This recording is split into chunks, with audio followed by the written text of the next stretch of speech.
ஒரு டேஸ்டியான ஸ்நாக்ஸ் சுழியம் பண்ணலாமா? ஒரு குக்கரில் 1 கப் கடலைப்பருப்பு, 1½ கப் தண்ணி ஊற்றி 1/2 ஸ்பூன் மஞ்சள் பொடி போட்டு 5 விசிலுக்கு ப்ரெஷர் குக் பண்ணி எடுத்து வச்சுக்கோங்க. இப்போ ஒரு தவாவில் 1 ஸ்பூன் நெய் ஆட் பண்ணிவிட்டு 1 கப் துருவின தேங்காய் போட்டு நல்லா கோல்டன் ப்ரௌன் ஆகிற வரைக்கும் நல்லா ரோஸ்ட் பண்ணி எடுத்து வச்சுக்கோங்க.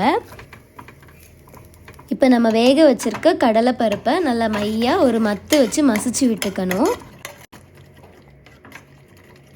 அது கூடவே 1 கப் நாட்டு சர்க்கரை, நம்ம ரோஸ்ட் பண்ணி வச்சுருக்கிற தேங்காய் ரெண்டையுமே ஆட் பண்ணிவிட்டு லைட்டாக கிளறி விட்டுட்டு டைரெக்டாக ஃப்ளேமில் வச்சு நல்லா கிளறி விட்டுக்கணும். தண்ணி பதமாக இல்லாமல் நல்லா திக்கன் ஆகணும். நல்லா தண்ணியாக இருந்துச்சுன்னா நம்ம ஃப்ரை பண்ணும்போது பிரிஞ்சு வந்துடும். அதனால் நல்லா திக்கன் ஆகணும். இப்போ 2 ஏலக்காய் ஆட் பண்ணிக்கலாம். நல்லா கிளறி விட்டுக்கோங்க.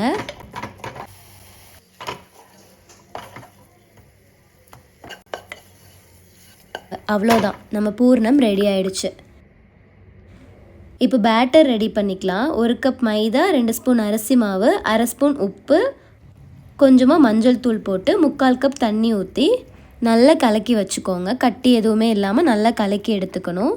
இப்போ பூர்ணம் நம்ம ரெடி பண்ணி வச்சுருக்கிறத ஒரு ரவுண்ட் ஷேப்பில் உருட்டி வச்சுட்டு நம்ம பேட்டரில் டிப் பண்ணி அதை டைரெக்டாக ஆயிலில் டீப் ஃப்ரை பண்ணி எடுத்துக்கலாம். அவ்வளோதான், ரொம்ப சிம்பிளாக டேஸ்டியான ஸ்நாக். செஞ்சு பாருங்கள், ரொம்ப டேஸ்ட்டாக இருக்கும். நெக்ஸ்ட் வீடியோவில் பார்க்கலாம். பாய்.